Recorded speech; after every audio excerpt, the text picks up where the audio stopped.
This copyrighted telecast may not be reproduced, retransmitted, or used in any form without the authorized written consent of NASCAR Broadcasting. NASCAR would like to thank all of our loyal fans for your continued support, and we hope you enjoyed today's broadcast. Joe Gibbs has a new car chief. They moved over from the trouble down here in turn. And I just was talking about John Andretti. He's on pit road. And there's 25 car. Nemechek hard into the fence going into turn 3.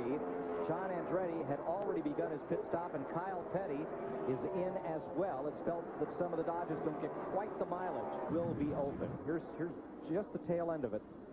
That is a hard lick. Kind of take care of your equipment. This is a long race. It's very hard on the valve train and a lot of other parts in your race car. So, you know, running this hard early on could be bad news for him. He'll probably have a problem. So, hopefully he'll slow the pace down and be around at the end. He's led 19 of the 59 laps. Our Subway race summary, and we showed you some of that. 5 leaders, 4 different lead changes. We have trouble on the 12 already. Already on pit road. Just as you were talking, Jeff. Do we call it 85 or 86? Caution is out for a crash in turn 1. Ryan Newman has backed it into the wall after contact. Now, Newman was already 10 laps down for the fuel pump change, and things have not gone any better since. There is Kurt Busch, who was involved with Newman.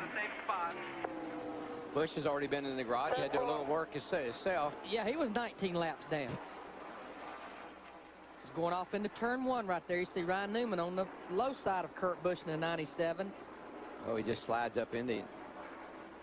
Kind of run out of room. Boy, Mike Skinner in the 4 car, he's just barely going to slide by.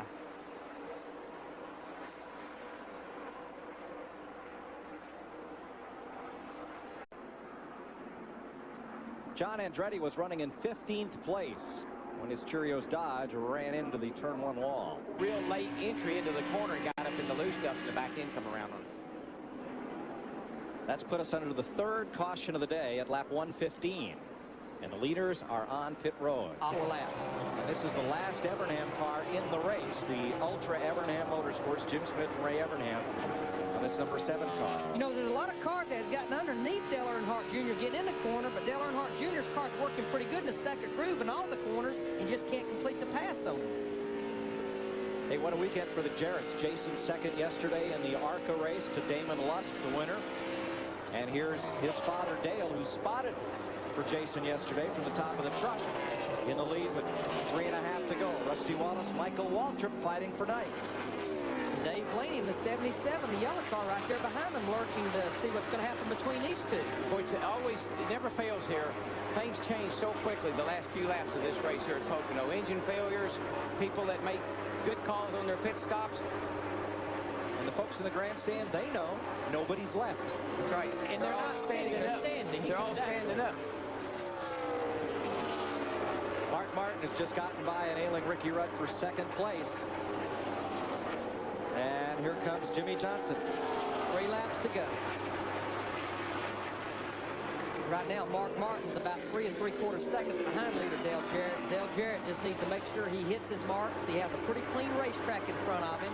Just needs to make sure he don't get himself in trouble. And more tire smoke from Ricky Rudd as he let off the gas for turn 1.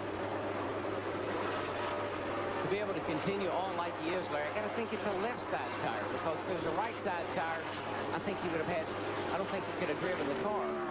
His lap times have fallen off about 3 seconds, Darrell, but that's still hauling the mail around here. Yeah, I don't see anything down the left side. It looks clean. Tires all look okay. Maybe that right rear is getting soft. 3 to go. Make that 2 as Jarrett crosses the stripe. Right now, 5th place Sterling Marlin's about 2.5 seconds behind Ricky Rudd. And Jeff Gordon is all over the back of Sterling Marlin. Gordon has really done a great job of marching himself back to the top 5. Yeah, he's going to get a top 5 finish out of this, Darrell, and he led the race early, led 30 laps, and then we counted him out. Yeah, no, that unhooking the rear bar, that was a good call on the Robbie's part, got him back in. There's the 28. Didn't make it. Yeah, he needed a caution, but he didn't intend on it being himself. There's what's left of the tire. They'll get the white flag this time by. We're still green, but I have to believe the caution will be thrown here. The car is stopped. Yeah, the caution and the white flag. So here's the race right here. Todd Bodine in the 26. Looks like his motor's expired. That's a Robert Yates engine. Caution flag and the white. Dale Jarrett eases off the gas, and he'll just have to come around one slow lap to win it here in Pocono. Mark Martin comes across the line in second. Jimmy Johnson in third. Sterling Marlin will beat Jeff Gordon back to the line for fourth. Jeff Gordon fifth. Still got to make it about 2 more miles, guys. Yeah, because there's a car going down the back straightaway that's putting out a lot of smoke. Todd Bodine. There won't be a mosquito left in Pennsylvania when he's done. And he'll try to stay out there because he's still on the lead lap in 17th position. Look at the veterans celebrating. Dale Jarrett and Mark Martin with a 1-2 finish here.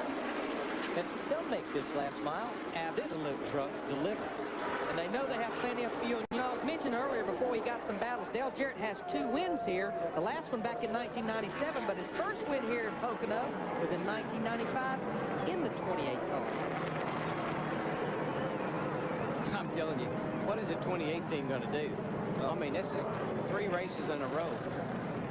One thing about it, the short shooting over through turn 2, we won't have no problem with mosquitoes. There goes Rudd. He got his car fired back up, and he's going around with the car torn up. Yeah, Rudd is actually going to complete all 200 laps. So there he goes. That right rear tire was the problem. Right rear tire was just getting soft, and it finally let go. He's going to be in 18th place, assuming Todd Bodine makes it all the way around. So Ricky, he's not just out there for show. He could pick up a spot if Bodine's problems are, well, we know they're terminal, but if they prevent him from coming around under the caution. And Dale Jarrett will get his first June Pocono win. Hey, David Green, that sleepless night paid off. He's the spotter for the winning car today, as Dale Jarrett comes around behind the pace car for his 3rd Pocono win in his 31st start here in his first victory in the June race.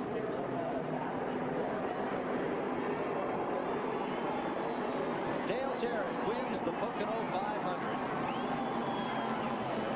Mark Martin finishes 2nd. Rookie Jimmy Johnson 3rd. Sterling Marlin and Jeff Gordon comes back for a top 5 finish. I would say that is one happy group. Waiting on the rest of the lead lap cars to see if Todd Bodine makes it around, and he does not. So Ricky Rudd, by firing that car and coming around, he actually picks up a spot and will finish 17th after being in the lead to win it with a handful of laps to go.